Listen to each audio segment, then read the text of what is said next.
Good morning. So in response to Lisa's request for a garden tour, here is a garden tour. We'll start at my front porch with digitalis and fuchsia, all these cute, zinnias, succulents, little spider guy. Crazy about these burgundy geraniums. This is a gooseberry. It's in the tomato family. It seems to do really well in partial shade. I have a few I planted at the same time, and the one that's here on my porch is actually the happiest. You can see I planted at the same time as these sweet potato slips, which I thought would climb up the lattice, but the gooseberry really exploded and covered that. Some Recafote that I planted from seed, but the experiment stopped pretty early. And this here is a digitalis, same thing as that pink flower over there that I'm hoping will climb the trellis as well. Some zinnia and more fuchsia, and then a little zinnia pansy, not fuchsia pansy, and my succulent from Charlie. Hanging here is some of Shmaya's garlic harvest from this year. And out to the garden. So here at the door, I always have some perennial things for drinking and flowering. Geraniums and mint. This is a plumeria that I grew from a cutting starting last fall. Leaves are just coming back. Lavender and flowers. This is a succulent garden planted by my girl circle last year.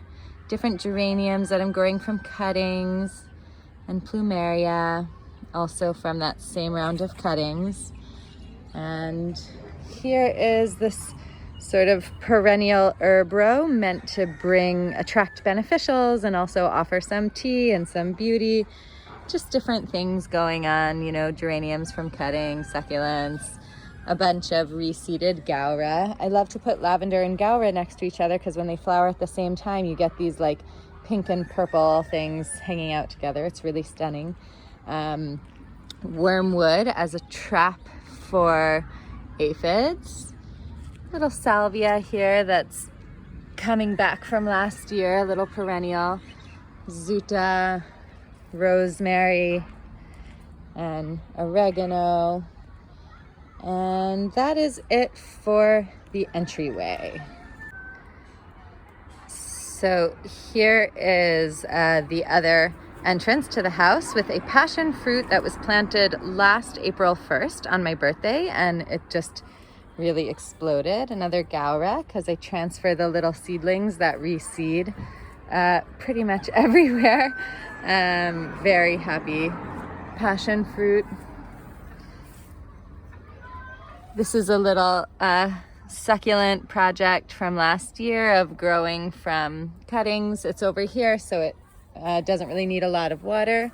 A sugar cane also planted last year on my birthday, April 1st, doing quite well.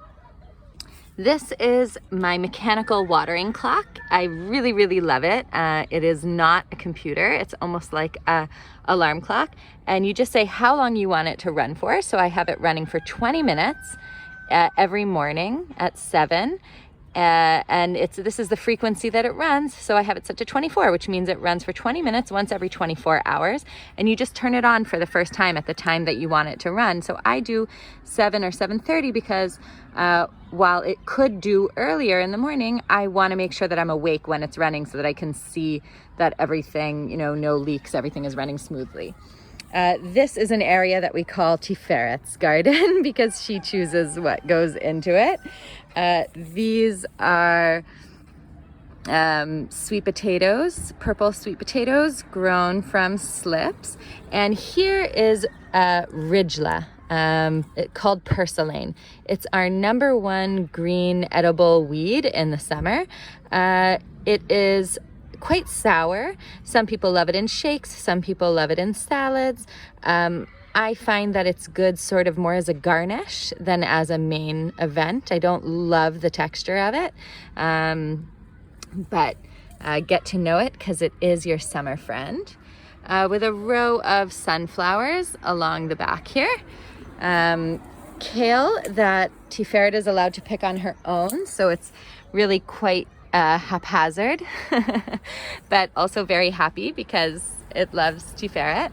And here is a patch of rucat or arugula. It's so delicious and wonderful. It's growing here now because yum, because it's the shadiest part of the garden and it's really more of a winter crop. Here's another gooseberry. You can see size-wise that it's about half the size of that one that's grown in with only 2 hours of sun a day, though this is a shady spot. It does still get about 6 hours of sun a day. Some calendula, which I had been harvesting for seeds and oil and flowers, but as you can see, it is now covered in powdery mildew. So it's going to come out today, and I'll put new flowers in here and a chamomile. Coming over here, this is my moringa tree that was a gift from my friend Yoav Henda last year. It grows very unusual, I think, long and thin. Here are blueberry bushes, which are doing just amazing. This morning I harvested a full handful of blueberries. It was so exciting to sit with the family and each nosh on blueberries. Just a seed tray of tomato starts, which if anybody wants, you can come and get. I have no place for them and no purpose for them. And here is sort of a remaining bed from winter, one of the last remaining beds from winter. You can see it's filled with weeds, but what it is also filled with is beautiful, amazing turnips. There are quite a few of them left in this bed, probably about 50, and they're all just as delicious as anything could be. I'm crazy about them. This was that really crazy sweet pea tower. Here's a few remaining flowers. It was so luscious and unreal, but it started to dry and go to seed.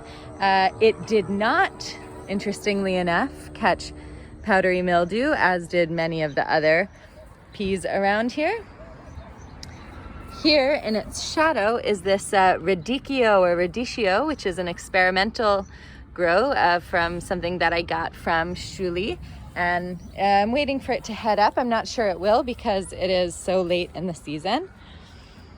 A beautiful chamomile from Anushka that I had not yet planted when it rooted through the thing. So this is just its forever home. What do we got growing here next to it? Just some root vegetable from the fall. And here are peppers, which I am hoping to put in today. Okay, so these are goji berry cuttings, which are supposedly dormant. They were given to me by my friend Shlomo, but they haven't woken up, so we'll see. Okay, and here's the first summer bed. Here's a bed of cucumbers. They are very, very much ready to get trellised. I have Russian pickling on one side, bit alpha on the other side, both seeds from nativity, with a beautiful little patch of nasturtiums at the end to attract pollinators and bring some beauty and flavor. Didn't mention the lemongrass at the end of the turnip bed.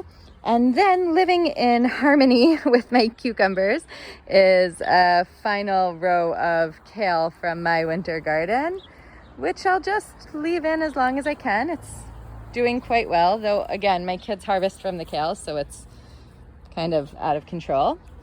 Here is a pea bed, which I'm gonna take out now.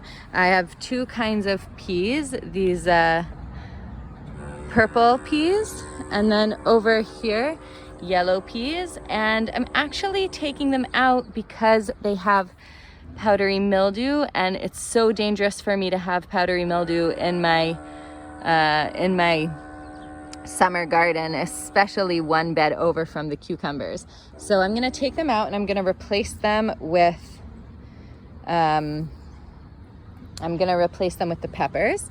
And here is a lupine, a tormus, whose seeds are finally dry enough to harvest. You can see they're nice and hard. Actually, maybe a little bit softer. When I harvest the lupine seeds, I just want this to crack right open and pour the seeds out. So when it's a little bit soft like that, that tells me that I should probably give it a little bit more time. When you harvest these seeds before they're totally dry, they have less of a chance of germinating. Such beautiful little seeds. And here is this super luscious pitango that we love and eat so much from, that was here when we moved in, but was not fruiting or flowering. And we pruned it for 2 years and finally it flowered. Some pansies left over and mustard greens. Also their winter crop, they're starting here. Here's this mustard flowered already. I'll try to save seed and make mustard from these, so I'll let them go to seed. Here is, sorry, I just had some things to put down, so I brought the camera all the way over here. Here is a Three Sisters garden. It has some leftover calendula here at the end of the bed, which I need to collect seed from and then take it out. A few snapdragons. So these are yellow necker gold beans. Once the beans have gotten to, first I put in the corn. Once the corn got to be about a hand's breadth tall, I put in the beans. And now that the beans are in, I've put in squashes. Now I did put a few squashes in right at the beginning at a place where I felt that that there was enough space for it to start growing early. You can see how the pole beans start to climb around the corn. It's really such a beautiful relationship. So that is my Three Sisters. And now for my tomato beds.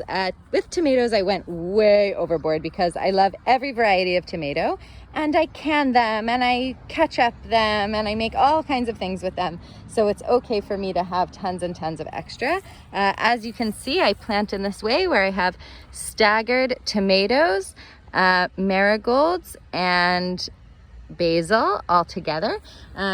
Something interesting that I'm not sure if I can really capture this on camera, but the outer row, the tomatoes are all quite large, and on the inner row, they are about a hand's breadth shorter. So that's an interesting thing to pay attention to and try to understand what exactly happened here.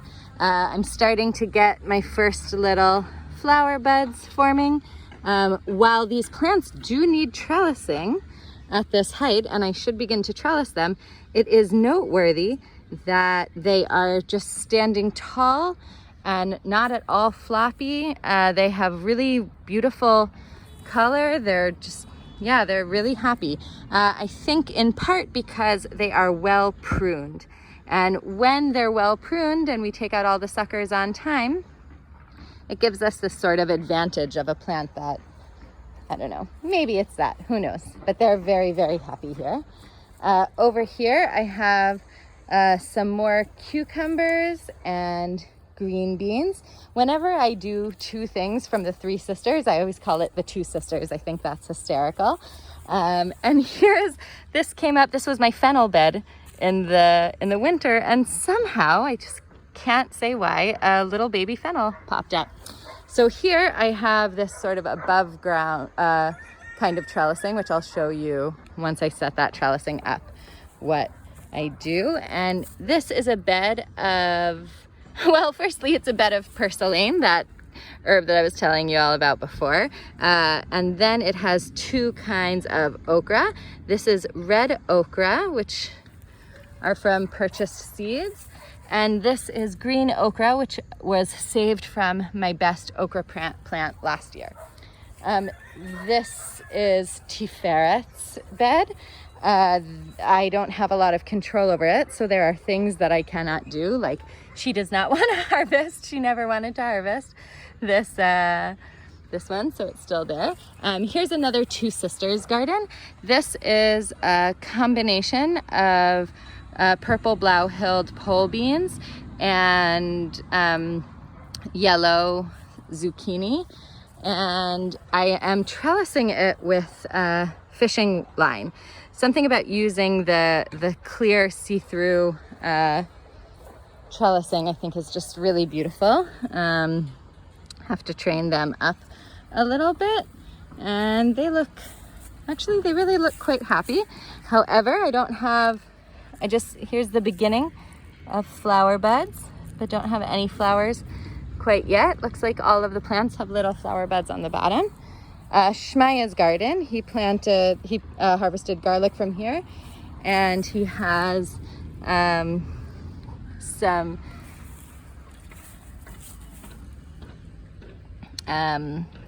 strawberries here. The strawberries are mulched with pine because they like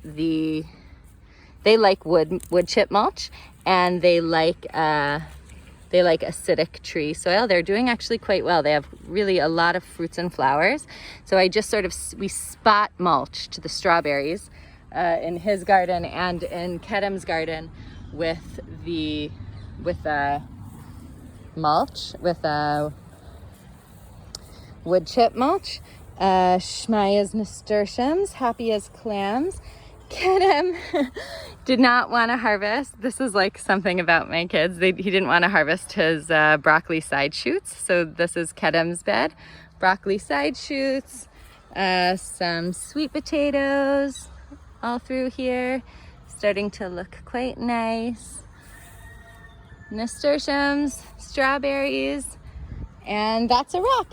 And I'll just say, because Lisa asked about what am I mulching with, everything is mulched with straw that's just sort of taken from the garden. We just harvest, everything from around, dry it, and put it down as a mulch. And this is our central fire pit in the center of the garden. And that's it. Have a great day. Now, I suppose, while not technically part of a garden, I may as well also mention my microgreens, because they are food that we are growing. Here we have mustard, and here we have pea shoots. That's a wrap.